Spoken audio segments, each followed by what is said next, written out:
在台海行动前，中国很可能先解决琉球问题，计划已经越来越清晰。大家好，我是吕哲。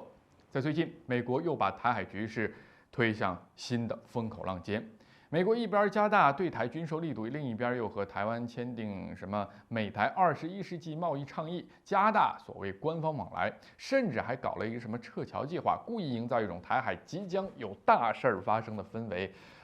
这个急迫的想要逼大陆方面发起行动。美国为什么这样做呢？因为当前美联储还在准备持续加息，此时它非常需要制造新的混乱，所以美国一直在朝鲜半岛、南海、台海这些地方不断挑衅搞事儿。如果中国周边乱了，那中国及其周边资本很可能会往美国回流啊。而美国一边持续又和中国接触，想让中国承接债务上限提高之后将喷涌而出的庞大债务。好，如果你中国帮，那我就暂时不和你摊牌；如果你中国不配合，那美国挑起冲突对其是非常有利的。简单来说，就是美国现在非常需要在中国周边找新的代理人发起一场战争。而最近台海方面的动向其实不是最重要的，反倒是在琉球问题上，我们开始找这种突破口，究竟是什么呢？你看，在这一段时间琉球地位未定论的呼声渐渐高涨。事实上，这10多年来，基于中日友好的氛围我们对于琉球地位未定论我们很少提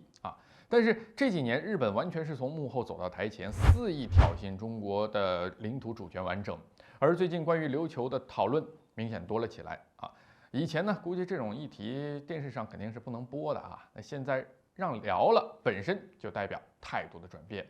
而关于琉球的讨论的转折点，就是在3月，琉球新报的一则新闻报道说新任的中国驻日大使吴江浩先生和冲绳县副知事赵义时举行了一场闭门会晤这个日本现在称冲绳嘛，那这是吴江浩大使上任之后会见的首位日方的地方官员。赵义时也透露说，即将设立地区外交办公室，甚至还表示冲绳县知事玉城丹尼想访问中国的意愿。玉城丹尼被称为是反美基地斗士在今年年初，他宣布将独立自主发展地区外交，还说冲绳人心中压抑已久的东西要爆发了。而这个琉球的这股风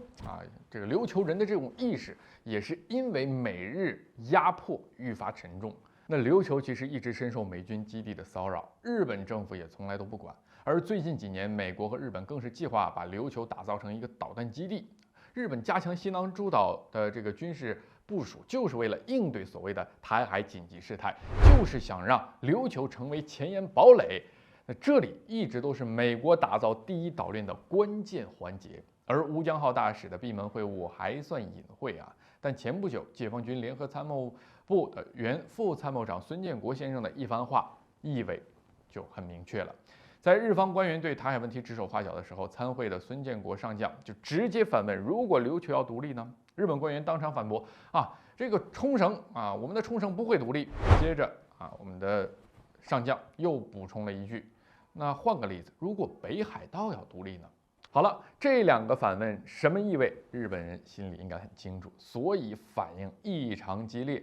关于琉球归属的问题，之前我们讨论过很多了，就连作为2战战败国的日本都开始鹦鹉学舌，学美国其所谓的什么基于规则的国际秩序那我们也好好教教日本什么是真正的国际法。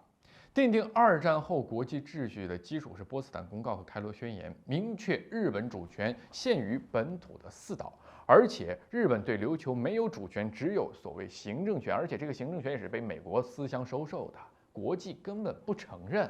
无论是从历史经纬还是国际法出发，日本都没有办法反驳。不仅琉球，北海道都是值得玩味一下的。对于有能力的政治家，这就是工具。从一系列的行动来看，我们战略很明晰了开始声东击西，从琉球找这个突破口。美日想搞台湾地区嘛，那我们就在琉球问题上好好探讨一下，把球先踢给美国和日本。台海问题的抓手就是琉球问题，